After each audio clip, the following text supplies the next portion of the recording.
If your reason for liking Lemonade is that it sounds digital and AI driven, you're asking the wrong investor question. Artificial intelligence is not a moat. It's just a tool. Digital first and AI driven are marketing labels. The investor question is whether Lemonade is building a better insurance business than the legacy insurers. And here's why that matters. You see, I work at one of the oldest insurance marketplaces in the world. These guys have been around since the 1680s, 100 years before the founding of America. It doesn't get more legacy than that. The territories I cover in my role include the US and Canada, and where I work is first-hand on data and regulatory reporting modernization. I've seen what happens when insurance data moves through brokers, MGAs, cover holders, the carriers, the reinsurers, and the reporting teams. It gets messy. And messy data in the world of insurance creates risk. This is the real Lemonade bet. None of the marketing or whether they have AI, it's whether they can keep the data cleaner than legacy insurers and turn that into better pricing, better claims handling, and better underwriting discipline as they grow. Because insurance, better is pretty simple. Can they price risk better? Can they select risk better, handle claims better, and keep improving as the business gets bigger? That's the whole game. Now, why does this matter so much? Because in a traditional insurance chain, information moves through too many hands, the customer to the broker to the MGA to the insurer to the reinsurer. Then it gets into the finance and regulatory reporting side. At each handoff, data quality gets worse. Fields are mapped differently, data is re-entered, files arrive late, codes are inconsistent, and teams spend time reconciling instead of actually improving the underwriting. That is not just admin pain, that is underwriting pain. Because once information quality drops, you get hit in both revenue and costs. You see, not only do the staff costs increase to manage that messy data, increasing your loss adjustment expense, but pricing gets worse. When pricing gets worse, claims ratios deteriorate. And so while growth can still look good on the surface, the business slowly gets weaker underneath. That is how insurers can fool investors and why investing in insurance companies is high risk. But it's also what makes Lemonade so interesting. Not because they market themselves as digital first or having AI solutions, because they control more of the insurance workflow, the end-to-end value chain. They own more of the customer onboarding process, the policy flow, the claims intake, and most importantly, all the internal systems that connect those pieces together.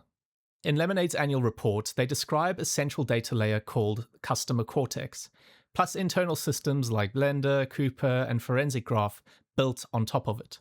They also say their customer-facing tools collect and use more data than human workflows. That sounds technical, but the business point is really simple. If Lemonade controls more of the workflow, they have a better chance of keeping the insurance data clean. And in insurance, cleaner data is a real advantage. Now, here's the key point investors miss. The value of cleaner data is not better dashboards. The value is better decisions faster. This is where a real insurance moat comes from. There's not branding, it's not about the app, it's not about the chatbot demos that we see in customer handling. It's better decisions compounding over time. The three decisions that matter the most are, firstly, pricing. Lemonade collects data across the customer journey from quote to bind, policy changes, support, and claims. In the latest shareholder letter, management explicitly says growth is strengthening their data advantage and improving segmentation and pricing. Second is claims and fraud. Lemonade describes Forensic Graph as a fraud and anomaly system designed to identify patterns and relationships that humans usually miss. Legacy insurers often have claims data spread across multiple systems and vendors. Lemonade's model is more centralized. Third are auto telematics, right? The GPS and other sensory data that they collect. This is some of the highest value data in personal insurance because it directly affects underwriting quality. Lemonade says it uses telematics, mobile technology and digital systems for underwriting, pricing and claims and support. If this is true and telematics improves pricing, the loss ratios improve. If loss ratios improve while Lemonade retains more risk, right? They stop ceding so much of their book away to reinsurers. More underwriting profit stays inside the business. If more profit stays inside the business, Lemonade can lower prices, invest in growth, or expand their margins. This is how the data flywheel becomes real. But crucially, and I need you to pay attention because this is where the story can break, data is only valuable if you are allowed to use it. Lemonade's own risk disclosures are clear. California is its largest car market, and California limits telematics use beyond miles driven. They also say rules vary state by state, and in some states, they do not use behavioral telematics even where it may be permitted. This is a serious investor point. The moat is not that they have more data. The moat is useful data that regulators allow you to use in underwriting.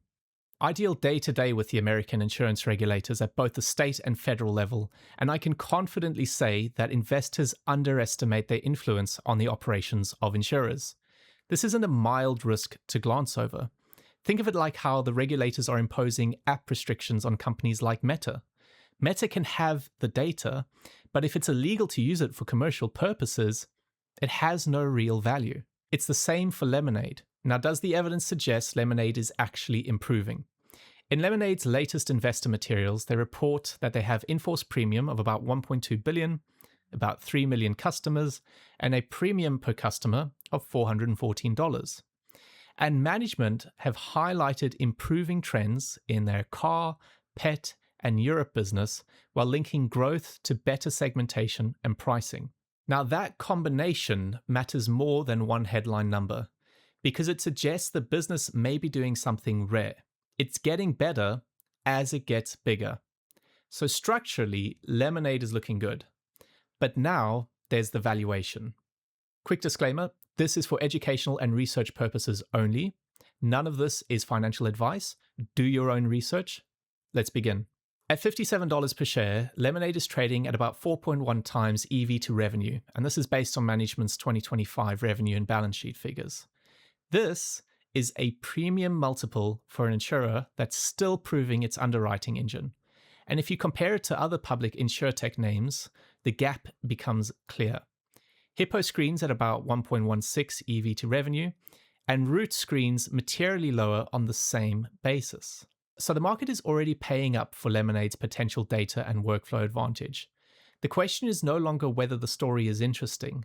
The question is whether the underwriting economics will actually catch up to the current valuation.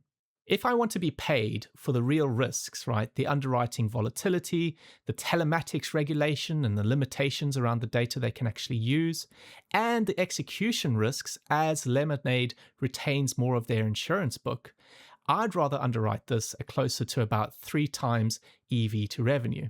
And on current numbers, that implies an entry price of about $42 per share, which is about 25% below the current price. This is the level where the risk reward starts to look attractive. So my conclusion is simple. Lemonade is not compelling because they say they use AI.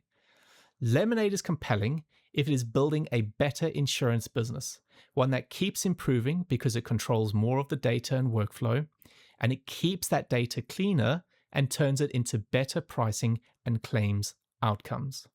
If that continues, this can become a very strong business. If it doesn't, it will eventually trade like every other insurer that grew before it truly improved. That's the bet.